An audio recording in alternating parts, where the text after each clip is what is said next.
제가 한 번 더 31절 말씀을 읽습니다. 오직 이것을 기록함은 너희로 예수께서 하나님의 아들 그리스도이심을 믿게 하려 함이요. 이것을 기록했다라고 하는, 이게 바로 요한복음인 거죠. 이것을 기록함은 너희로 예수께서 하나님의 아들 그리스도이심을 믿게 하려 함이요. 또 너희로 믿고 그 이름을 힘입어 생명을 얻게 하려 함이니라.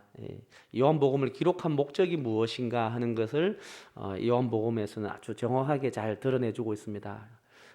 요한복음을 기록한 이유, 그것은 바로 그 예수님을 통해서 무엇인가를 보여주고 싶은 표적이 있었다라고 그렇게 이야기하고 있습니다. 다른 마태복음, 마가복음, 누가복음에서는 그 예수님의 하시는 놀라운 일들을 기적들이다, 이적이다 그렇게 표현하고 있는데, 요한복음에서는 독특한 단어들을 쓰고 있습니다. 표적이다라고 하는 단어를 쓰는데요, 30절이 그렇게 이야기하죠. 예수께서 제자들 앞에 이 책에 기록되지 아니한 다른 표적도 많이 행하였다. 근데 그 표적을 행했는데 그 표적을 행함의 목적이 무엇인가, 그 표적의 의도가 무엇이었던가라고 하는 것을 우리에게 말하고 있습니다. 그 표적을 주신 이유가 무엇인가 하면 31절에 이렇게 이야기하고 있죠. 너희로 예수께서 하나님의 아들 그리스도이심을 믿게 하려 함이다.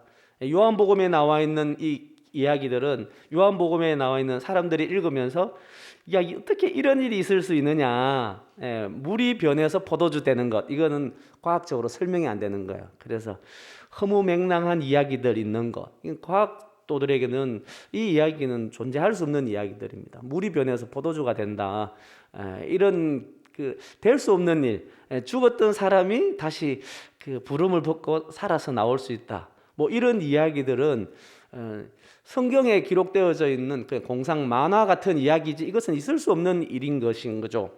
그런데 성경은 이 이야기를 우리에게 기록하고 있습니다.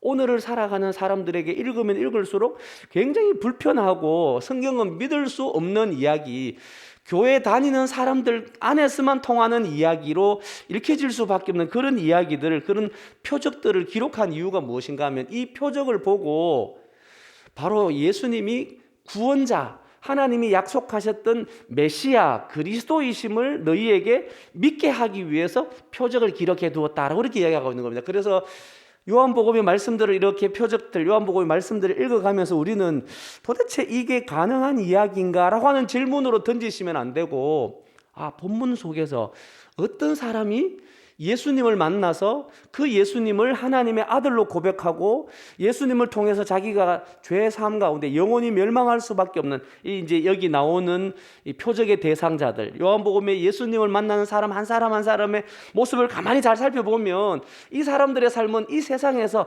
소망 없는 삶을 살아가고 있는 사람들이 등장하기 시작하는 겁니다. 근데 그 사람들이 예수님을 만나요. 근데 그 사람들이 예수님을 직접 찾아와서 만나는 사람도 있지만, 예수님을 만나서 찾아와서 예수님을 만나서 고침을 받는 왕의 신하의 아들의 모습도, 왕의 신하의 이야기가 등장합니다. 근데 그 왕의 신하가 예수님에게 찾아오지만 예수님은 병 고침의 방식을 전혀 보여주지 않으세요. 그냥 내 아들이 나았다라고 하는 그 말만 듣고, 예수님이 무슨 약을 조제해 주거나 고침의 방식을 일러주는 게 아니라 그냥 예수님의 그 말 한마디를 듣고 갔는데, 예수님이 말씀하신 그 지점에 자기 아들이 나았다라는 거예요.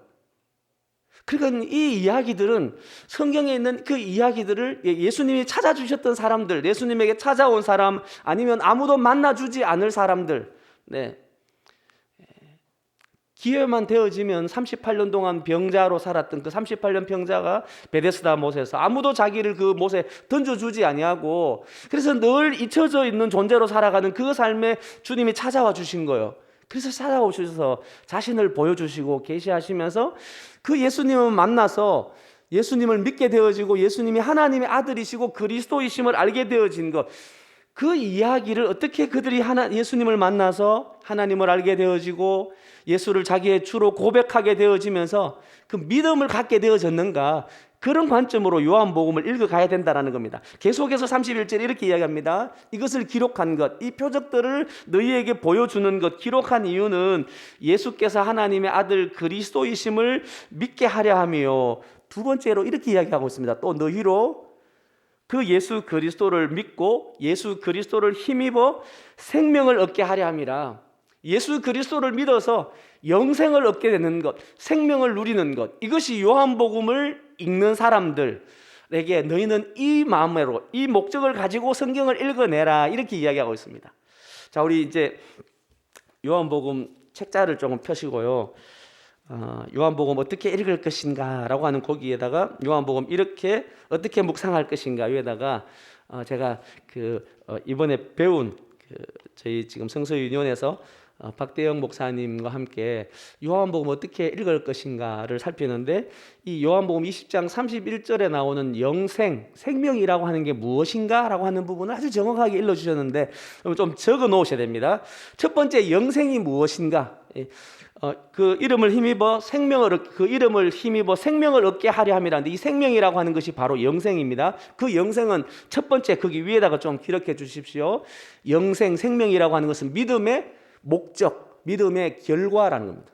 우리가 예수를 믿는다라고 하는 것, 우리가 하나님을 믿는다, 신앙생활을 한다라고 하는 그 믿음의 목적이 무엇인가 하면 믿음의 결과가 생명을 얻게 되는 겁니다. 여기 생명을 얻게 하려 함이라, 영생을 얻게 하려 함이라, 이 말은 바로 믿음의 목적이고 믿음의 결과이다. 첫 번째, 생명은 믿음의 목적이고 결과이다.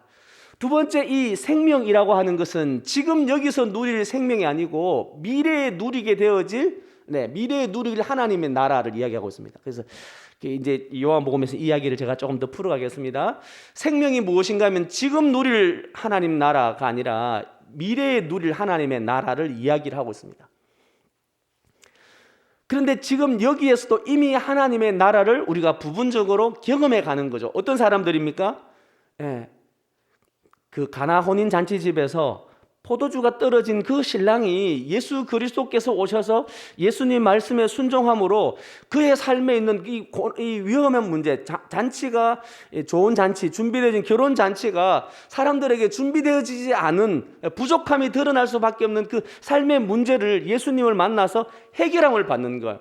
그래서 생명을 누린다라고 하는 것, 예수님을 믿음으로 영생을 누리고 산다라고 하는 것은 미래에 누리게 되어질 하나님의 나라입니다. 우리가 오늘 불렀던 176장처럼 이 요한복음의 최종 목적은 어디에 두고 있는가 하면 주님 다시 오실 그날을 소망하며 살아가게 하는 겁니다. 근데 그 주님 다시 오실 그 영원한 미래, 하나님의 나라, 영생의 삶을 누려가는 미래를 꿈꾸지만 지금 여기서도 현재적인 우리의 삶의 문제들도 해결을 받는 것, 이게 바로 생명을 누린다라는 겁니다. 예수님을 믿어서 앞으로 영원한 나라, 천국에서 하나님 나라를 누리는 삶뿐만 아니라 지금 여기서도 우리의 삶의 필요마다 주님이 찾아와 주시고 예수님을 만나고 예수님이 하나님의 아들 그리스도이심을 믿는 자들에게 주님이 저들의 삶의 문제를 부분적으로 하나님의 통치와 다스림을 받아가게 한다는 겁니다. 그래서 두 번째 생명이라고 하는 것은 미래에 누리게 되어질 하나님의 나라, 천국이 영생인 거예요. 근데 그 천국을 지금 여기서도 누려가는 겁니다. 지금 여기서도 내 삶의 순간순간마다 주님 찾아오셔서 삶의 문제가 해결되는 거예요. 자, 세 번째 이야기입니다. 이 세 번째 이야기는 우리가 오늘 살필 이야기 속에 나오는 이야기인데요. 첫 번째는 그 성부 하나님과 중보자 되시는 예수 그리스도, 좀 잘 천천히 적으셔야 됩니다. 성부 하나님과 중보자 되시는 예수님을 통해서, 성부 하나님과 중보자 되시는 예수님을 통해서 성령님 안에서 현재적으로 누리는 구원의 완전한 상태. 이제 우리 성도님들도 스스로 이게 입에서 나와야 되는 부분들인데요. 자, 잠깐 한번 볼까요? 몇 페이지입니까? 16페이지입니다. 16페이지.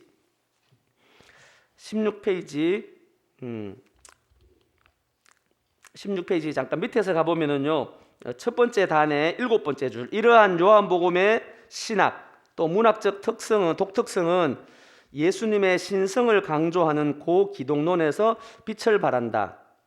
예수님이 누구이신가, 예수님이 하나님 아버지와 어떤 관계를 가지고 있는가라고 하는 이 고기독론이다라고 이렇게 표현하고 있습니다. 예수님이 누구이신가, 고기독론에서 빛을 발한다. 특별히 아버지와 아들의 관계에서 보이는 예수님의 신적인 정체성과 성령에 대한 가르침은 후에 교회 공회에서 기독론과 삼위일체와 같은 핵심적인 교리를 정립하는 데 중추적인 역할을 했다. 거기 제가 방금 읽어드렸던 부분에다가 네모 박스를 좀 쳐두십시오. 요한복음을 읽어갈 때 어떤 사람이 생명을 누리게 되어지는가? 성부 하나님, 그리고 중보자 되시는 예수 그리스도를 통해서 성령님 안에서 현재적으로 누려가는 구원의 완전한 상태, 이게 바로 생명이라는 겁니다. 요한복음의 말씀들을 읽는 사람들, 이 사람들이 바로 복된 사람이거든요. 그 복된 사람들이 누리게 되어지는, 예수님을 믿음으로 누리게 되어지는 그 결과적인 삶이 무엇인가 하면 생명을 누린다는 겁니다. 영생을 누리는 거예요. 요한복음에서는 영생이라고 하는 표현이 바로 하나님의 나라, 구원이라고 하는 말하고 동일한 의미로 사용되어지는 용어입니다. 마태복음, 마가복음, 누가복음에 하나님의 나라, 천국이라는 표현이 많이 등장하잖아요. 근데 요한복음에서는 하나님의 나라라고 하는 이야기가 요한복음 3장에서 물과 성령으로 거듭나지 않으면 하나님 나라 들어갈 수 없다, 하나님 나라에 보지 못한다라고 하는 표현 외에는 영생이라는 단어가 바로 이 하나님의 나라, 구원이라고 하는 단어가 동일한 의미입니다. 누가 하나님의 나라를 누리게 되어지는가? 누가 하나님의 통치와 다스림을 받으면서 이 땅에 하나님 나라 백성의 삶을 살 수 있는가 하면 예수님이 하나님의 아들이시고 그 예수님이 구원자이심을 믿는 사람이 영생을 누릴 수 있다는 겁니다. 그 사람이 바로 천국에서의 삶을 살게 되어진다라고 그렇게 얘기합니다. 그래서 성부 하나님과 중보자 되시는 예수 그리스도를 통해서, 다음에는 누구신가 하면요, 성령님을 통해서 오늘도 날마다 그 성령님 안에서, 성령을 통해서 현재적인 삶에서 구원을 누려가는, 성령님을 통해서 성령님과 교제하고 성령님과 누려가는 그 사람들이 누리는 완전한 구원을 보고 영생이다, 그렇게 이야기하고 있는 겁니다. 뜬금없는 이야기를 좀 해보고 싶은데요, 옆에 있는 분들에게 저는 참 복받은 사람입니다, 그렇게 한번 이야기해 주십시오. 저는 참 복받은 사람입니다. 네. 그리고 옆에 있는 분에게 한 번 더, 당신도 참 복받은 사람입니다, 라고 이렇게 이야기해 주십시오. 복받은 사람 맞습니까? 뭐 때문에 복받으신 거죠? 인정이 되어지십니까? 내가 복받은 사람이다.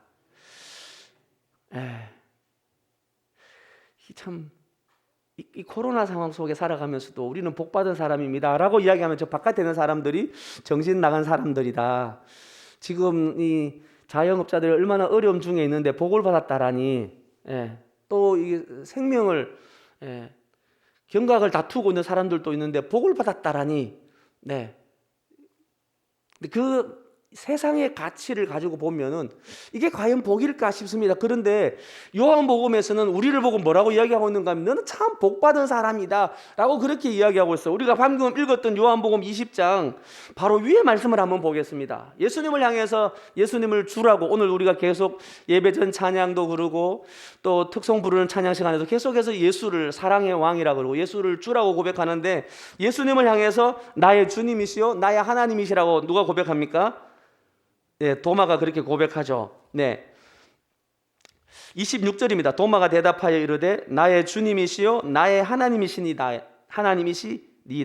예수님을 향해서 나의 주님이시다, 예수님은 나의 하나님이십니다 라고 고백합니다. 그때 예수님이 29절에 뭐라고 이야기합니까? 29절 다 같이 읽습니다. 시작. 예수께서 이르시되 너는 나를 본고로 믿느냐? 보지 못하고 믿는 자들은 복되도다 하시니라. 여러분, 우리 복된 사람 맞습니까? 난 복받은 사람 맞습니까? 여러분, 예수님이 하나님의 아들이심을 믿어지고 있느냐? 이 요한복음에는 예수님을 표적을 보이시는데 그 표적마다 예수님을 하나님의 아들로 믿는 사람이 있는가 하면 그 예수님이 하시는 표적을 보고 예수님을 신성모독죄로, 예수님이 자신을 하나님과 동일한 분으로 이야기하니까 예수님을 죽이려고 하는 사람들이 있어요. 예수님이 하는 표적을 보고도 예수님을 믿지 않는 사람들이 있는 거예요. 심지어 예수님의 제자였던 도마도 어떻습니까? 내가 예수님의 그 옆구리에다가 내 손가락을, 그 예수님의 손바닥에 내 손가락을 넣어보지 않고는 예수님이 다시 살아났다고? 그럼 믿을 수 없다라고 이야기하는 겁니다. 근데 오늘 예수님이 도마에게 이야기를 하고 계신 거예요. 왜 이럴까요? 왜 요한복음은 이런 이야기를 하고 있겠습니까? 여러분, 이 요한복음은 예수님의 제자 가운데 가장 동생이었던, 가장 어린 나이에 예수님에게 부름받았던 이 사도 요한이 기록한 책이죠. 대부분의 이 성경을 공부하시는 분들이, 성경학자들이 요한은 언제쯤 기록했을까? AD 90년경에서 95년, 좀 길게 보면 AD 100년 정도라 이렇게 보고 있습니다. 그러니까 참 이 노년의 가장 나이 많을 지점에 이 요한이 기록한 책입니다. AD 90년이라고 한번 생각해 보십시오. 그때는 예수님의 육성을 들을 수도 없어요. 성전도 이미 다 파괴되어져 버린 상태입니다. 예수님을 만날 수도 없고 그들이 예수님을 만날 수 있는 상징적인 건물이었던 성전도 없어진 상태입니다. 도리어 이 요한복음을 어디서 기록했는가 하면 요한복음은 아마 이 요한이 에베소라고 하는 이방인의 땅에서 기록된 책이다라고 그렇게 얘기하고 있습니다. 그러니까 이방인의 땅에서 예수님도 직접적으로 만날 수도 없고 성전도 다 파괴되어져 버린 상황 가운데 있는데 이들의 삶의 지금 현재적인 위치는 어떤 위치인가 하면 고난과 역경, 환난과 핍박을 받고 있을 때가 바로 요한복음을 기록하고 있는 요한의 독자들의 상황이에요. 요한이 이 복음을 기록할 때만 해도 이들은 예수님을 만날 수도 없습니다. 예수님의 음성을 직접적으로 들을 수도 없습니다. 그리고 그들은 예수님을 믿는다라고 하는 이 한마디 때문에 예수님을 주라고 고백하는 것, 예수님이 메시아이십니다, 예수님이 나의 왕이십니다, 예수님을 내가 하나님으로 인정합니다라고 하는 이 일로 인해 가지고 환난과 핍박과 그 역경을 당하면서 생명의 위협을 느끼고 있는 사람들이에요. 바로 그런 사람들에게 그들을 대상으로 기록된 책이 바로 요한복음이라는 겁니다. 그리고 그들의 복이 무엇이겠습니까? 맛난 음식을 먹는 것이겠습니까? 좋은 집에 사는 것이겠습니까? 부유한 삶을 사는 것, 그들은 전혀 기대할 수 없는 상황 속에 있습니다. 너희들이 정말 복되구나. 너희는 예수를 보지도 못했고 예수를 만나지도 못했는데 그 예수를 하나님의 아들로, 예수님을 그리스도로, 그 예수님을 믿고 있는 것, 이거는 하나님이 하늘로부터 너희가 거듭난 것이다, 하늘의 백성 되어진 정표다라고 하면서 그들이 복되다라고 이야기하는 겁니다. 그래서 복된 거예요. 사랑하는 성도님들, 우리는 그래서 어떤 사람이라고요? 우리가 복된 사람입니다. 여러분, 이거는 요한복음 속에서 계속해서 기록되어지는 이야기뿐만 아니라 성경 전체를 통해서도 누가 복된가 하는 것을 성경은 우리에게 말하고 있습니다. 누가 복된 사람일까요? 그래서 우리가 늘 듣는 이야기잖아요. 교회 안에 복은 세상 밖에 있는 가치가 들어와서 교회를 복되다 하는 게 아니라 성경이 말하고 있는 이 복이 오히려 세상 사람들에게 너희는 그것을 복이라고 여기느냐, 우리가 복이라고 여기는 것은 바로 이게 복이다라고 말해줄 수 있어야 된다는 거죠. 성경은 우리에게 뭘 복이라고 말할까요? 요한복음을 기록했던 요한이 또 다른 성경을 하나 기록하죠. 맨 마지막에 기록된 성경입니다. 요한계시록이죠. 요한은 요한계시록을 기록하면서 누가 복된가 하는 것을 다시 우리에게 이야기하고 있습니다. 이건 마지막 삶을 이야기하는 그 요한이 그가 강조했던 거예요. 자기가 보고 듣고 들은 바, 그걸 요한은 이야기하고 있습니다. 요한계시록 1장 3절을 한번 볼까요? 누가 복된가? 그래서 우리가 묵상하는 게 왜 복된가 하는 것을 이야기하고 있는 겁니다. 요한계시록 1장 3절 같이 읽습니다. 시작. 이 예언의 말씀을 읽는 자와 듣는 자와 그 가운데 기록한 것을 지키는 자는 복이 있나니 때가 가까움이라. 아멘. 여러분, 때가 가깝다. 어떤 때가 가까운 걸까요? 주님이 다시 오실 때가 가깝다라는 겁니다. 사도 요한은 예수님의 재림이, 주님 다시 오실 날이 매우 가까워져 있다, 그 사실을 늘 기억하고 주님 앞에서는 그날을 생각하면서 오늘 하루하루의 삶을 살아가는 겁니다. 여러분, 내일 주님이 오신다고 한번 생각해 보세요. 그럼 뭐하고 사시겠습니까? 오늘 뭘 선택하시겠습니까? 오늘 어떤 삶을 여러분 계획하고 꿈꿀까요? 요한은 항상 그걸 가지고 살았습니다. 왜냐하면 요한복음은 이 세상에 지금 요즘 제가 읽고 있는 책이 성경 읽기는 예술이다라고 하는 책을 읽고 있는데요. 그 책에 보면 성경의 이야기들은 하나님 나라의 역사를 처음 태초부터 시작해서 하나님 나라의 마지막 끝 지점까지를 다 기록하고 있는 유일한 책이 요한복음이라는 겁니다. 나누어진 각각의 시대를 이야기하고 있지만 태초부터 시작해서 마지막 주님이 다시 오시는 재림의 때까지를, 마지막 날 주님 앞에서 심판받는 날 그날까지를 다 같이 기록하고 있는 것은 요한복음밖에 없대요. 그래서 제가 요한복음 묵상을 준비하면서 살펴보니까 요한복음이 예수님이 이 땅에 사람의 몸을 입고 성육신하기 전의 이야기, 태초의 이야기부터 시작해서 주님이 다시 오시는 그 이야기를 계속해서 담고 있어요. 그래서 이들은 무엇을 목적했는가 하면 언젠가 주님 앞에 다시 서게 되실 것이다. 더 임박하게 이야기하면 바로 내 삶에 언제일지 알지 못하지만 오늘 주님이 혹 행해 나오신다면 어떻게 되어질까라고 하는 그 재림의 신앙을 가지고 다시 주님 앞에 서게 되어질 그 신앙 가지고 살아가는 겁니다. 그래서 주님 앞에 서는 그 삶을 준비하면서 이 예언의 말씀을 읽는 자, 듣는 자, 그 가운데 기록한 것을 지키는 자가 복되다, 그렇게 요한은 이야기하는 겁니다. 여러분, 요한복음 1장을 한번 가볼까요? 요한복음 1장 1절에 뭐라고 이야기하고 있습니까? 태초에 말씀이 계시니라. 이 말씀이 하나님과 함께 계셨으니 이 말씀은 곧 하나님이시니라. 태초에 말씀이 있었다. 이 태초 이야기를 하고 있습니다. 자, 요한복음 21장을 한번 가보겠습니다. 요한복음 21장, 네, 22절, 23절. 요한복음 21장 22절 23절. 예수께서 이르시되 내가 올 때까지 그를 머물게 하고자 할지라도 내게 무슨 상관이 있느냐, 너는 나를 따르라 하시더라. 이 말씀이 형제들에게 나가서 그 제자는 죽지 아니하겠다 하였으나 예수의 말씀은 그가 죽지 않겠다 하신 것이 아니라 내가 올 때까지 그를 머물게 하고자 할지라도 내게 무슨 상관이냐 하신 것이더라. 물론 여기 내가 올 때까지라고 하는 이 이야기를 1차적으로는 예수님이 성령을 통해서 그들 가운데 임하셨던 그 내가 온다라고 하는, 예수님이 이제는 중보자 되시는 예수님을 통해서 예수님이 일하시는 것하고 동일하게 하나님 아버지와 예수의 영이신 성령을 통해서 일을 하게 되어지는데, 그 성령이 오심을 1차적으로는 이야기하고 있습니다. 더뿐만 아니라 더 멀리는 바로 주님이 다시 오실 그때, 이 요한의 독자들은, 요한은 주님이 내가 올 때까지라고 하는 이야기를, 주님의 다시 오심을, 임박한 주님 다시 오심을 기억하고 살았다는 겁니다. 그래서 요한복음을 우리는 읽어 나갈 때 주님 다시 오실 날, 그날 주님 보실 때 가장 복된 사람이 누구일까? 그 사람은 바로 예수님을, 하나님의 아들 그리스도이심을 믿는 자라는 겁니다. 그 예수님을 믿음으로, 그 예수님의 이름을 힘입어서 예수 그리스도로 말미암아 영원한 생명, 하나님 나라를 누리고 살아가는 그 사람이 가장 복되다는 겁니다. 근데 그걸 어떻게 봅니까? 어떻게 예수님을 만나죠? 예수님은 현장에 안 계세요. 성전도 없습니다. 근데 그 예수님을 경험하고 예수님을 믿게 되어지는 것이, 요한복음은 바로 말씀이라는 것입니다. 오늘날 살아가는 우리 시대에, 에베소에 살아가고 있는 그들이 예수님을 믿게 되어질 수 있는 유일한 방식이 무엇인가 하면 무엇이었을까요? 말씀이었어요. 그래서 말씀을 읽는 것, 말씀을 듣는 것, 말씀 가운데 기록되어진 대로 순종하는 삶을 살아가는 것, 이것이 바로 하나님의 나라, 영생을 누릴 수 있는 유일한 길이었다는 겁니다. 자, 우리 이제 좀 들어가 보겠습니다. 16페이지입니다.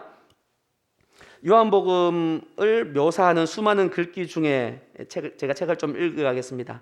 요한복음은 어린이가 물장구를 치면서 놀 만큼 얕은 물이 되기도 하지만 코끼리가 빠질 만큼 깊은 웅덩이도 된다라는 표현이 있습니다. 그래서 계속 조금 몇 줄 내려가시면 됩니다. 이 이야기는, 요한복음은 아직까지 예수님을 알지 못하는, 예수님에 대해서 이제 도의 초보에 있는, 신앙의 초보에 있는 사람들도 그 요한복음을 읽으면서, 아, 예수님이 이런 분이시구나, 예수님을 믿는다는 건 이런 거구나 라고 하는 것을 알아갈 수 있다는 겁니다. 그러나 그 요한복음의 깊이가 얼마나 깊은가 하면, 이 코끼리가 빠질 만큼, 코끼리도 거기에 허덕일 만큼 깊은 웅덩이가 될 만큼 깊은 심오한 영적 진리를 담고 있는 것이 바로 요한복음이다, 그렇게 이야기하고 있습니다. 몇 줄을 쭉 계속 좀 내려가 보시고요, 한 10줄 정도 내려가시면 더욱이라고 하는 부분이 있죠. 더욱이, 예수님을 통해, 거기다가 이제 그 네모 박스를 한 3줄 치시는데요, 3칸을 네모 박스를 쳐줍니다. 예수님을 통해 주어진 하나님의 계시를 독수리처럼 높은 관점에서 바라보는 요한의 독특한 시각, 여기 이제 네모 박스를 좀 쳐주십시오. 3줄을. 예수님을 통해서 주어진 그 하나님의 계시를 이 사람의 시각으로, 이 땅에 있는 시각으로 바라보는 것이 아니라 독수리처럼 높은 관점에서, 아, 예수님이 하시는 그 말씀, 예수님이 보이는 표적 하나하나가, 아, 하나님에 대해서 알려주시는 거구나, 이 예수님이 바로 메시아이시구나, 예수님을 믿음으로 내가 하나님 나라를 살 수 있구나라고 하는 것을 보여주는 그런 높은 관점에서 바라보는 독특한 시각이라는 겁니다. 그래서 우리가 조금 전에 읽었던 밑에서 7번째 줄입니다. 이러한 요한복음의 신학적, 문학적 독특성은 예수님의 신성을 강조하는 고기독론에서 빛을 발한다. 예수님의 신성, 예수님이 바로 하나님이시다라는 겁니다. 그리고 두 번째는 하나님 아버지와 아들의 관계에 대해서 보이는 예수님이 도대체 누구이신가, 그래서 예수님의 신적인 정체성을 보여주고 있습니다. 세 번째는 성령에 대한 가르침입니다. 자, 여기에 20페이지를 가보시면은요, 20페이지에 가면 핵심 메시지라고 되어 있습니다. 첫 번째는 기독론, 두 번째는 아버지와 아들의 관계, 세 번째는 성령에 대해서 이야기를 하고 있는 거죠. 그래서 이 요한복음이라고 하는 이 요한복음의 독특한 메시지가 예수님이 누구이신지, 그래서 앞에 나와 있는 16페이지에 요한복음의 독특성은 예수님의 신성을 강조하는 예수님이 하나님이심을 알려주는 고기독론, 두 번째는 아버지와 아들의 관계에서 보이는 예수님의 신적인 정체성, 세 번째는 예수님이 가르치신 이 성령이 어떤 일을 하시는가, 성령에 대한 가르침, 이 부분이 가장 잘 드러나 있는 것이 바로 요한복음이다. 그래서 20페이지 나와 있는 핵심 메시지 1번 기독론, 2번 아버지와 아들의 관계, 3번 성령, 이 부분을 우리 성도님들이 조금 살펴보시면 좋을 것 같습니다. 꼼꼼히 한번 읽어보시고요. 자, 두 번째 구조입니다. 구조. 이 요한복음이 결국은 뭘 가르치는가 하면 예수님이 누구이신가, 예수님이 바로 하나님이시다라고 하는 예수님의 신적인 정체성을 알려주는데, 그 신적인 정체성을 알려주기 위해서 기록된 책이 바로 요한복음의 전체 내용이라는 거죠. 그래서 구조에 보시면 16페이지 오른쪽에 보면 구조입니다. 첫 번째 1장 1절부터 18절은 서론이에요. 프롤로그. 그래서 요한복음의 전체적인 주제를 다 알려주고 있습니다. 그리고 1장 19절부터 12장까지는 표적의 책이에요. 어떤 표적일까요? 그 예수님이 하나님의 아들 그리스도이심을 알려주는 표적이라고 하는 겁니다. 그래서 1장 19절부터 12장 50절까지 읽어 나가시면서는 계속 예수님이 누구이신가를 요한복음이 어떻게 말하고 있는가, 그러면서 나는 이 예수님을 어떤 분으로 고백하고 있는가, 내가 믿고 있는 예수님은 누구이신지 어떤 분이신지를 계속해서 살피시면서 1장 19절부터 12장 50절까지 읽어 나가는 겁니다. 그리고 세 번째는 영광의 책이라고 이야기하고 있습니다. 13장부터 20장까지가 영광의 책이에요.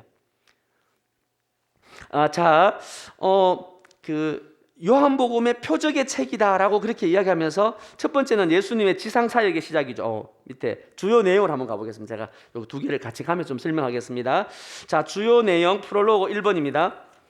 거기는 5줄 정도를 내려가셔가지고요, 우선 요한은 이라고 하는 부분이 있죠. 거기서부터 17페이지 위에서 첫 번째 줄까지를 이렇게 박스를 좀 쳐두시면 좋습니다. 요한은 서문에서 요한복음을 이해하는 주요한 신학적 개념들, 생명, 빛, 어둠, 정은, 영광, 은혜, 진리를 소개함으로써 독자들이 이러한 개념들의 내러티브 초반부터 익숙해지도록 돕는다. 그래서 독자들에게 이 요한복음에서 중요한 개념들, 생명이다, 빛이다, 정언한다, 은혜와 진리, 영광, 이런 이야기를 아주 처음부터 이 요한복음의 이야기의 초반부부터 아주 익숙해지도록 이 이야기를 요한복음 1장 1절부터 18절에 이 이야기를 하고 있는 겁니다.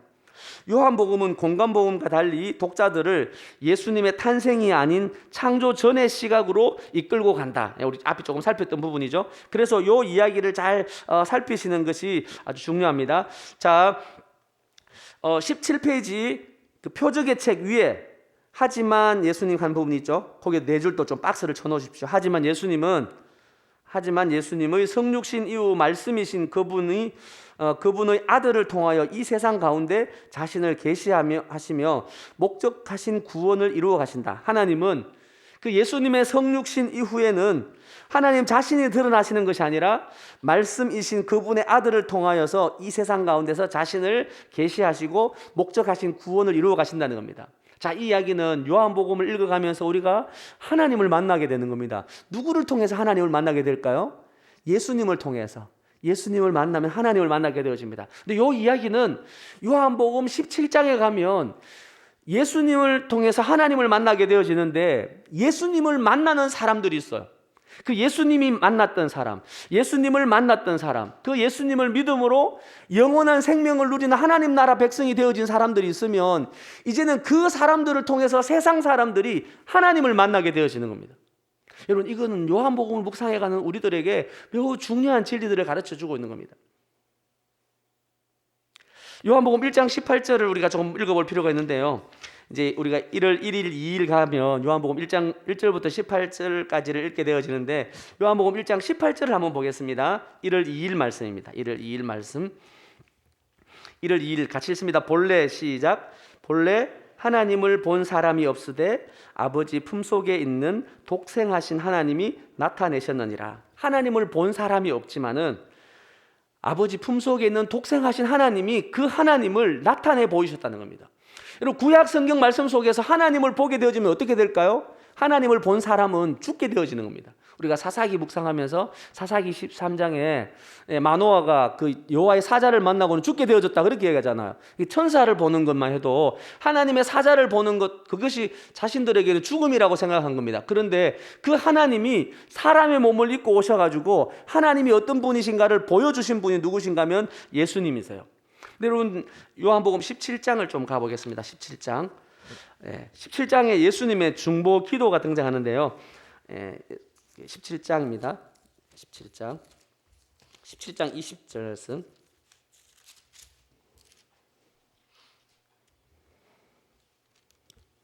예수님의 이 요한복음 17장에 나오는 중보 기도 세 가지가 등장하는데, 이 세 가지 중보 기도는 우리가 이 요한복음 1장, 2장, 요한복음 1월, 2월 달, 4월 달 동안 묵상할 동안에 예수님이 우리에게 가르쳐 준 이 기도를 우리가 계속해서 좀 할 필요가 있습니다. 근데 그 중보 기도의 세 번째 기도 가운데 20절입니다. 17장 20절 같이 읽습니다. 시작. 내가 비옵는 것은 이 사람들만 위함이 아니요 또 그들의 말로 말미암아 나를 믿는 사람들도 위함이니. 아멘. 여러분, 이게 오늘 우리에게 주어진 정체성이에요. 예수님은 어떤 분이신가 하면, 예수님은 하나님을 본 사람이 없지만 그 예수님을 통해서 하나님이 어떤 분이신가를 사람들에게 알려주는 거예요. 그래서 사람들이 예수님을 만나면서 예수님이 하나님이시구나, 예수님이 하나님의 아들이시구나, 이 예수님을 믿음으로 내가 영원한 생명을 누리게 되어지는구나 라고 하는 것을 사람들이 알아가게 되어지는 겁니다. 그런데 바로 그 예수님을 만나서 영생을 누린 사람들, 하나님의 나라를 누리는 사람들, 바로 우리들인 거죠. 우리의 삶을 통해서 우리가 다른 사람들에게 예수 그리스도를 증언하는 이 우리의 증언의 삶, 우리가 예수 그리스도를 만나서 예수님 안에 누리는 이 하나님의 나라를 누리는 우리를 바라보고 우리의 이야기, 우리의 삶을 바라보면서 또 다른 사람들이 예수님을 만나게 되어지고 하나님을 믿게 되어진다는 겁니다. 이건 요한복음을 묵상해가는 오늘 우리들한테 주는 엄청난 숙제예요. 여러분, 요한복음 14장에 가보면 도마가 하나님을 우리에게 좀 보여주십시오 그렇게 이야기하잖아요. 자, 계속 한번 보겠습니다. 요한복음 14장, 빌립입니다. 죄송합니다. 요한복음 14장 빌립 14장 8절 제가 읽습니다. 빌립이 이르되 주여 아버지를 우리에게 보여주옵소서 그리하면 족하겠나이다. 우리도 이런 기도 많이 드리죠. 주님, 우리에게 아버지를 좀 보여주십시오. 그러면 내 삶에 주님 앞에 내 생명 다 드리겠습니다. 이런 고백하잖아요. 근데 예수님이 14장 9절에 이렇게 이야기합니다. 같이 읽습니다. 시작. 예수께서 이르시되 빌립아 내가 이렇게 오래 너희와 함께 있으되 네가 나를 알지 못하느냐? 나를 본 자는 아버지를 보았거늘 어찌하여 아버지를 보이라 하느냐? 내가 아버지 안에 거하고 아버지는 내 안에 계신 것을 내가 믿지 아니하느냐? 내가 너희에게 이르는 말은 스스로 하는 것이 아니라 아버지께서 내 안에 계셔서, 아버지께서 내 안에 계셔서 아버지께서 하시는 이야기, 아버지께서 하시는 말씀을 내가 너희에게 전하고 있다, 이 이야기를 하고 있는 겁니다. 그래서 요한복음의 말씀은 이 요한복음 1장 1절부터 18절 내용 속에서 요한복음의 모든 내용들을 다 담고 있는, 특별히 그 하나님이 예수 그리스도를 통해서 자신을 우리에게 보이신다는 겁니다. 하나님의 말씀을 직접적으로 듣는 것이 아니라 예수님의 말씀을 듣는 것은 하나님의 말씀을 듣는 것이고, 예수님의 말씀을 들은 사람들을 통해서 우리의 이야기를 듣는 사람들이 하나님의 이야기를 듣고 생명을 누리게 되어지고 하나님 나라를 살게 되어진다는 겁니다. 그래서 우리의 정체성이 또 얼마나 중요한가라고 하는 것을 알 수 있는 거죠. 그래서 우리가 복 있는 사람들입니다. 그래서 우리에게 사명이 엄청난 이야기가 있는 거죠. 자, 두 번째는 표적의 책입니다. 17페이지 표적의 책. 예수님의 지상 사역의 시작인데, 요한복음 1장에 가서 예수님을 처음 딱 등장하는 1장 29절을 한번 볼까요? 1장 29절. 요한복음 1장 29절. 왜냐하면 그 다음부터 나와 있는 이 표적의 책 1장 19절부터 12장 50절까지 표적의 책에서 가장 중요한 이야기가 여기서 등장합니다. 자, 1장 19절 같이 읽습니다. 시작. 이튿날 요한이 예수께서 자기에게 나오심을 보고 이르되 보라 세상 죄를 지고 가는 하나님의 어린 양이로다. 이 예수님에 대한 증언자입니다. 첫 번째 증언자가 누구인가 하면 세례 요한이에요. 이 세례 요한이 예수님을 누구라고 증언하고 있는가 하면 세상 죄를 지고 가는 하나님의 어린 양이로다. 요한복음은 이 하나님의 어린 양, 유월절 이야기가 요한복음 첫 번째 표적의 책인 1장 19절부터 12장까지 계속해서 이 유월절의 이야기가 계속 반복되어집니다. 언제 반복되어지는가 하면 예수님의 죽음과 예수님의 죽으심의 이야기와 계속해서 연결되어질 때마다 이 유월절 사건이 계속 반복되어집니다. 그래서 요한복음 1장 19절부터 12장 50절까지 유월절이라고 표현이 나올 때마다 계속 동그라미를 쳐보셔야 됩니다. 이 표현들이 계속해서 표적적인 이미지마다 등장합니다. 몇 번 등장하는가 하면 9번이 등장해요. 살펴보셔야 됩니다. 꼼꼼히 살펴보십니다. 그 유월절의 의미가 무엇인가 하면 18페이지입니다. 18페이지. 18페이지 가보면 절기순환 구조라고 되어져 있죠. 절기순환 구조. 그래서 계속해서 유월절에 대한 이야기가 2장부터 등장하기 시작하는데, 나중에 이제 여러분 묵상하실 때 좀 찾아보시고요. 이 절기 구조 가운데 2장부터 4장은 가나에서 시작해서 가나 표적으로 맞춰요. 근데 5장부터 10장까지는 이 중요한 절기들이 등장하게 되어지는데, 첫 번째 절기가 뭔가 하면 안식일 논쟁입니다. 5장의 안식일 논쟁. 여기서 예수님 자신이 하나님이시다라는 것을 알려요. 그리고는 6장 조금 내려가 보겠습니다. 18페이지 오른쪽 12번째 줄 위에서, 여기서 눈여겨봐야 할 것은 이라고 하는 그 부분부터 제가 좀 읽겠습니다. 여기서 눈여겨봐야 할 것은 예수님이 이 단원에서 언급된 절기들을 스스로 성취하시면서 자신의 신적 정체성을 더 명확하게 드러내시는 점이다. 여러분, 이 본문을 계속 좀 읽어가 주십시오. 왜냐하면 예수님이 이 5장부터 10장까지 여러 절기를 통해서 이 절기를 성취하시는 분으로 자신을 계속해서 보이신다는 겁니다.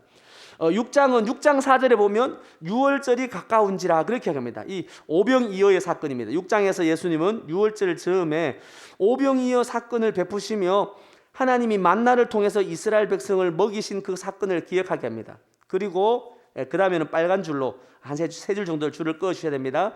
백성들을 그들의 죄로부터 해방시킬 새 출애굽을 예고하시면서 친히 영생을 주시는 생명의 떡이 되어주시겠다고 약속합니다. 그래서 6장에는 유월절의 이야기, 유월절에 어린 양으로 오신 예수님이 그 어린 양을 통해서 생명을 구원하지 않습니까?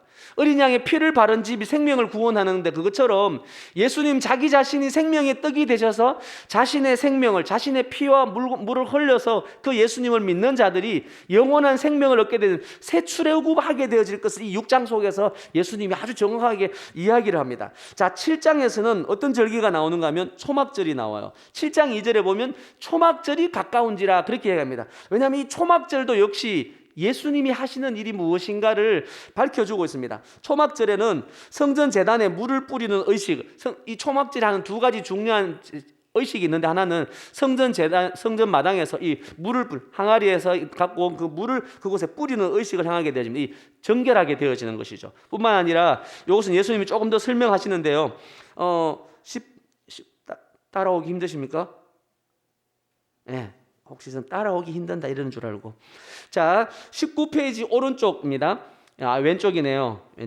왼쪽. 하나님이 이른 비와 늦은 비로 생명을 더해 주시는 것을 상징한다. 이와 마찬가지로 예수님도 성령을 통하여 생명을 주심을 강조하신다. 그래서 이 초막절에 했던 첫 번째 절기가 성전 마당에서 물을 뿌리는 것인데, 물을 붓는 일을 통해서 하나님이 이른 비와 늦은 비로 그들에게 생명을 주시는 분이라고 하는 것을 알려주신다는 겁니다. 또 초막절 동안에 두 번째 하는 절기가 무엇인가 하면, 이 행사가, 의식 행위가 무엇인가 하면 여인들의 뜰에서 불을 밝혀가지고 환히 밝히는 일을 하는 게 이 초막절에 하는 일입니다. 예수님이 자기 자신이 생명의 빛이다라고 하는 것을 알려주고 있는 것이죠. 자, 그리고 세 번째는 6장에서 유월절, 7장에서 수전절을 이야기하고, 세 번째는 10장에 나오면 이 수전절이라고 하는 절기가 나옵니다. 이건 여러분 큐티 하실 때 가보면 수전절이 무엇인가에 대한 설명을 하고 있는데요. 자, 19페이지 왼쪽에 나와 있죠. 마지막으로 10장의 수전절은 자신을 신적인 존재로 여기던 안티오쿠스 4세에 의해서 더럽혀진 성전의 회복을 기념하는 절기입니다. 이게 BC 164년이라고 그렇게 이제 역사학자들이 이야기합니다. 안티오쿠스 4세에 의해서 성전이 더럽혀졌는데 그 성전을 정결하게 하는 일을 하는 거예요. 그 성전의 회복을 기념하는 절기인데, 이 수전절에 예수님 자신이 성전이 되셔서 완전한 성전을 세우실 것을 보여주신다라는 것입니다.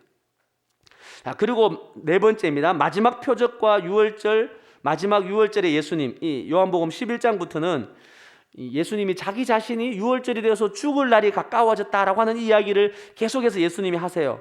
그러면서 자신이 죽게 되어질 것, 그리고 죽음 가운데서 다시 살아나게 되어질 것을 요한복음 11장은 예수님의 마지막이자 가장 위대한 표적인 죽은 나사로를 살리시는 사건을 기록한다.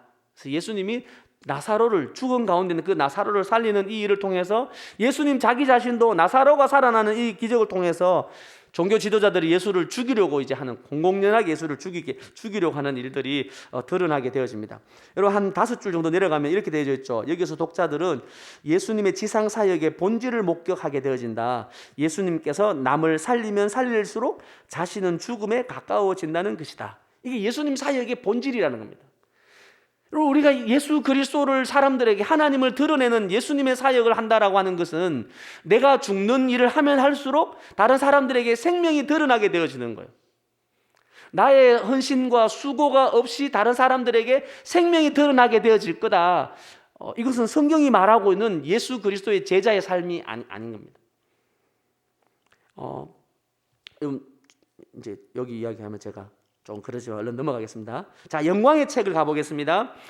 그런데 제가 요즘에 요한복음을 다시 조금 공부하면서 이 요한복음을 기록하신 분이 신숙구라고 하는 횃불 트리니티에서, 이 영국에서 공부하고 오신 교수님, 목사님이신데, 이 신숙구 선생님의 글 말고 또 다른 선생님의 책을 하나 읽고 있는데, 그 선생님은 요한복음을 앞에 표적의 책, 12장까지는 표적의 책이고 13장부터 20장은 영광의 책이다라고 이야기하는데, 그분은 요한복음 전체를 표적의 책이라고 보고 있는 거예요.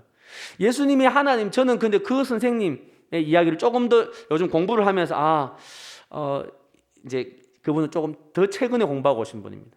근데 이렇게 조금 돌아봅니다. 이 영광의 책이 맞아요. 근데 그 영광이라고 하는 게 뭘까요? 자, 요한복음 12장 23절 한번 가보겠습니다. 우리가 요 13장까지를 묵상하게 되기 때문에 12장 23절. 영광을 누리는 길이 뭘까요? 오늘도 우리가 1부, 2부, 3부 예배 시간에 계속해서 들은 이야기인데, 예수 그리스도를 믿음으로 복을 누린다라고 하는 게 뭘까? 그 복은 고난의 자리에 들어가는 것, 자기 자신을 하늘의 미랄처럼 들여지는 것, 이것이 영광의 자리인데, 우리는 자꾸 그 영광 말고 제가 예수님을 믿었더니만 하나님이 우리에게 이런 복을 주셨습니다, 그래서 하나님께 영광을 돌립니다, 이걸 자꾸 영광이라고 생각하고 있다는 거죠. 요한복음 12장은, 요한복음에서는 우리에게 그건 하나님이 말하는 영광에 견질 수 없는 그 영광은, 그건 예수 그리스도가 누리는 이 영광, 예수 그리스도의 복음으로 누리는 영광은 다이아몬드라고 이야기한다면, 우리 하나님 앞에 살았더니만 하나님이 복을 주셔가지고 우리 아이가 이번에 좋은 직장을 가졌습니다, 하나님께 영광 돌립니다 하는, 그것은 예수 그리스도의 이 고난이 영광이라면, 예수 그리스도를 믿음으로 살아가는 우리 삶에 누리는 이 영광을, 고난의 삶을 영광이라고, 다이아몬드 같은 영광이라고 이야기하면은, 그 영광은 마치 그냥 길가에 있는 돌 하나와 같은 영광인 거야. 근데 그걸 우리는 더 목적하고 살아가는 그런 삶을 우리가 살아갑니다. 요한복음 12장 23절 한번 볼까요? 예수께서 대답하여 이르시되 인자가 영광을 얻을 때가 왔도다. 인자가 영광을 얻을 때가 왔다는 건 무슨 말이죠? 진실로 진실로 너희에게는 하늘의 밀이 땅에 떨어져 죽지 아니하면 하늘 그대로 있고 죽음은 많은 열매를 맺으니 자기의 생명을 사랑하는 자는 잃어버릴 것이요 이 세상에서 자기의 생명을 미워하는 자는 영생하도록 보존하리라. 이게 영광을 누리는 삶, 인자가 이제 영광을 누릴 때가 점점 다가왔다는 겁니다. 여러분, 13장 31절에도 예수님이 다시 영광에 대한 이야기를 해요. 13장 31절에 이렇게 이야기합니다. 그가 나간 후에, 그가 누구입니까? 예수님을 팔은 가룟 유다가 나간 다음입니다. 가룟 유다가 왜 나갔습니까? 예수님을 넘겨주기로 약속했기 때문에. 그가 나간 후에 예수께서 이르시되 지금 인자가 영광을 받았고 하나님도 인자로 말미암아 어떻게 한다고요? 하나님이 영광 받는 길은 예수님이 그 자기를 죽이려고 하는 자들을 다 물리침으로 영광을 받는 게 아니라 예수님이 십자가에 못 박히시는 이 일을 통해서 영광을 받는다는 겁니다. 왜일까요? 그것이 바로 하나님이 예수 그리스도를 믿는 자들에게 하나님 백성 되게 하시는 그 하나님의 방법이기 때문에, 그래서 그게 영광이 되는 거예요. 고난 받는 그 자체가 영광이 아니라 이 고난을 통해서 아직까지 이루어져 있는 사람들, 하나님을 알지 못하고 하나님의 형상대로 하나님이 이 땅에 오셨음에도 불구하고 그 하나님을, 이게 1장 1절부터 18절에 나오는 이야기입니다. 예수님이 오셨지만 그 예수님을 영접하지 않아요. 빛이신 예수님이 오시는데도 그들의 어두움에 가려가지고 그 예수님을 영접하지 않는 사람들이 가득해요. 근데 그 영접하지 아니하고 예수를 죽이는 그 사람들을 위해서 하나님은 자신의 아들을 십자가에 죽게 하시는 그 방법을 통해서 그 예수님을 믿고 예수님의 이름을 힘입는 사람들에게 영생을 주고 하나님 나라 백성 되게 하는, 이게 하나님이 정하신 계획이기 때문에, 그래서 그것이 영광이 되어진다는 겁니다. 여러분 19페이지, 제가 이제 그 다 끝나갈 때가 돼야 됩니다. 왜냐하면 핵심 메시지 나와 있는 이 20장부터 21페이지는 여기 앞에 있는 세 가지 주제의 이야기이기 때문에 살펴보시면 됩니다. 자, 19페이지 오른쪽에서 세 번째 줄, 13장은 예수님이 죽음을 임박했음을 아시고 제자들과 마지막 만찬을 나누는 이야기로 시작됩니다. 자, 그 다음 네 줄 정도를 박스를 쳐놓으시고요. 같이 읽습니다. 이 만찬이 특이한 점은, 시작. 이 만찬이 특이한 점은 예수님께서 제자들의 발을 씻기시면서 사역의 핵심 키워드인 희생과 겸손을 몸소 보여주신다는 것이다. 좋습니다. 여기까지입니다. 여러분, 이게 영광을 누리는, 이 땅에서 예수 그리스도께서 영광을 누리는 그 길에 행하셨던 주님의 첫 걸음이 무엇인가 하면 바로 제자들의 발을 씻기시는 것이었습니다. 그 일을 통해서 희생과 겸손을 몸소 보여주신 것, 이게 주님이 영광을 누리는 하나님의 뜻을 이루는 영광의 삶을 걸어가시는 주님이 행하신 표적이라는 것입니다. 그래서 그 영광의 표적이 마지막이 무엇일까요? 18장, 19장, 20장에 가서 예수님의 죽음과 예수님의 부활의 이야기들로 드러나게 되어집니다. 여러분, 다른 복음서하고 다르게 마태복음, 마가복음, 누가복음에서는 예수님이 최후의 만찬에 대한 이야기가 기록이 되어져 있어요. 그런데 이 요한복음에는 예수님의 최후 만찬에 대한 식탁을 준비하는 기사가 전혀 등장하지 않습니다. 근데 요한복음 13장에 나오는 이야기는 마태복음, 마가복음, 누가복음 나오는 예수님이 제자들과 함께 식탁을 대하고 있는 그 최후의 마지막 유월절 식사를 보여주시는데, 이 요한복음 13장에는 유월절 식사에 대한 이야기를 하는 게 아니라 예수님이 제자들의 발을 씻기시면서 내가 주와 선생이 되어서 너희에게 발을 씻기는 것처럼 너희도 이와 같이 행하라, 이걸 주님이 보여주시는 거예요. 저는 코로나가 창궐하고 있는 이 시대 속에 그리스도인들이 하나님의 백성됨을 보일 수 있는 방식이 무엇일까? 모두가 피하고 살아가는 이 시대 속에서 그리스도인들이 그리스도인됨을 보일 수 있는 방식이 무엇일까? 고난 가운데, 역경 가운데, 환난 가운데 있는 이들의 삶을 돌아볼 수 있는 것. 예수님의 사역의 핵심 키워드는 희생과 겸손을 몸소 보여주신다는 겁니다. 제가 올 초에 한 권의 책을 소개했지 않습니까? 회복력 있는 믿음, 회복력 있는 신앙, 그게 1세기 공동체, 요한이 이 요한복음을 기록할 당시에 1세기 공동체, 특히 이 로마 공동체, 로마라고 하는 그 수도 가운데 살았던 사람들의 이야기를 기록한 책이 회복력 있는 믿음, 회복력 있는 신앙이라고 하는 그 책에 나와 있는 이야기입니다. 로마의 전염병이 창궐했어요. 모두가 그 전염병을 피해서 로마를 떠나가는 그 지점에 누가 그 로마를 지키면서 전염병으로 죽어가고 있는 사람들을 돌봐줬는가 하면 바로 그 당시에 사람들로부터 전염병처럼 여김받았던 이 그리스도인들이 로마 안에 있는 그 전염병 당한 사람들의 삶을 돌보아주고 고쳐주는 일들을 행했다는 겁니다. 저는 오늘날 이 코로나 상황 속에 교회를 하나님이 다시 새롭게 회복할 수 있는 기회로 우리에게 주신, 모두가 이 고난의 때 가운데 자기 생명 한 생명 잘 지키려고 하는 이 시대 가운데 교회가 할 수 있는 일이 무엇이 있을까 돌아볼 수 있고, 교회로 하여금, 세상으로 하여금 교회를 다르게 볼 수 있는 그런 하나의 기회가 아닐까 생각해 봅니다. 이 만찬의 특이한 점들을 여러분 좀 기억해 주십시오. 그러면서 17장에 주님의 마지막 기도가 나오는데요, 이 예수님의 마지막 기도는 조금 세 가지 마지막 기도인데 거기다가 조금 기록해 주십시오. 제가 조금 살폈습니다. 첫 번째는 17장 1절이에요. 17장 1절. 아버지를 영화롭게 하게 하여 주옵소서. 아들로 아버지를 영화롭게 하시오. 한번 살펴볼까요? 17장 1절. 여기 17장만 좀 살피고 이제 마치겠습니다. 17장 1절. 이게 예수님이 하신 기도인데, 우리가 요한복음 묵상을 1월달, 2월달 그리고 4월달 묵상하면서 우리가 기도할 때마다 늘 이 기도를 좀 드리면 좋겠습니다. 첫 번째 기도는 17장 1절입니다. 같이 읽습니다. 시작. 예수께서 이 말씀을 하시고 눈을 들어 하늘을 우러러 이르시되 아버지여 때가 이르러 싸우니 아들을 영화롭게 하사 아들로 아버지를 영화롭게 하게 하옵소서. 예. 아들로 아버지를 영화롭게 하게 하옵소서. 우리는 이 코로나 마지막 시대 속에 살아가면서 계속 이 기도를 좀 드리면 좋겠습니다. 하나님, 저를 영화롭게 해주셨는데, 저를 하나님 백성 되게 하셨는데, 저를 통해서 하나님이 영화롭게 되기를 원합니다. 하나님이 영광을 받으시게 되기를 원합니다. 이 기도로 우리 좀 기도를 드리면 좋겠습니다. 하나님, 코로나로부터 빨리 좀 극복하게 해주십시오. 이 기도 말고 우리 기도를 좀 바꾸면 어떨까요? 물론 그 기도가 다음에 나오는 기도입니다. 자, 두 번째 기도는 17장 9절입니다. 17장 9절. 17장 9절. 같이 읽습니다. 시작. 내가 그들을 위하여 비옵나니 내가 비옵는 것은 세상을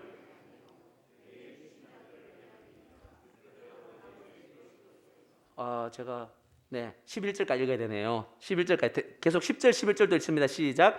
내 것은 다 아버지의 것이요 아버지의 것은 내 것이온데 내가 그들로 말미암아 영광을 받았나이다. 11절. 나는 세상에 더 있지 아니하오나 그들은 세상에 있었고 나는 아버지께로 가옵나니 거룩하신 아버지여 내게 주신 아버지의 이름으로 그들을 보존하사 우리와 같이 그들도 하나가 되게 하옵소서. 그들을 보존하여 주십시오. 이게 주님이 기도하시는 기도였다는 거예요. 하나님, 내게 주신 사람들, 이 사람들이 예수 그리스도 까닭에 고난을 받게 되어질 것입니다. 예수님도 고난 당했기 때문에 너희도 이 고난을 당할 것이다. 주님 말씀하십니다. 그러면서 아버지여 이들도 내게 주신 아버지의 이름으로 그들을 보존하여 주옵소서. 제자들을 보존하여 줄 것을 기도하고 있는 겁니다. 세 번째는 그들을 17장 20절입니다. 17장 20절. 17장 20절 같이 읽습니다. 시작. 내가 비옵는 것은 이 사람들만 위함이 아니요 또 그들의 말로 말미암아 나를 믿는 사람들도 위함이니 아버지여 아버지께서 내 안에 내가 아버지 안에 있는 것 같이 그들도 다 하나가 되어 우리 안에 있게 하사 세상으로 아버지께서 나를 보내신 것을 믿게 하옵소서. 그들이 다 하나가 되게 해주십시오. 어디에? 예수 그리스도 안에, 아버지 안에, 예수 그리스도 안에, 그리고 우리가 다 그리스도와 함께 하나가 되게 해주십시오. 이를 위해서 기도하는 겁니다. 여러분, 이게 예수님의 중보기도의 세 가지 핵심 내용이라는 겁니다. 아들로 하여금 아버지를 영화롭게 해주십시오. 하나님, 내게 하나님께서 맡기신 저들로 하여금 그들을 거룩하게 보존해 주십시오. 그들이 그리스도 안에서 사랑으로 하나가 되게 해주십시오. 예수 그리스도 안에 하나님 안에서 하나가 되게 해주십시오. 이 일을 위해서 예수님의 중보기도를 우리에게 소개하고 있습니다. 사랑하는 성도님들, 요한복음을 묵상해 가면서 내 안에 어떻게 하면 예수 그리스도를 하나님의 아들로 내가 믿게 되어졌는지, 그리고 예수 그리스도 하나님의 아들로 믿는 사람들이 이 땅에서 어떤 삶을 살게 되어지는지 요한복음의 말씀들을 차곡차곡 좀 묵상해 가시면서 하나씩 조금 살펴보시면 참 좋겠습니다. 잠깐 기도하겠습니다.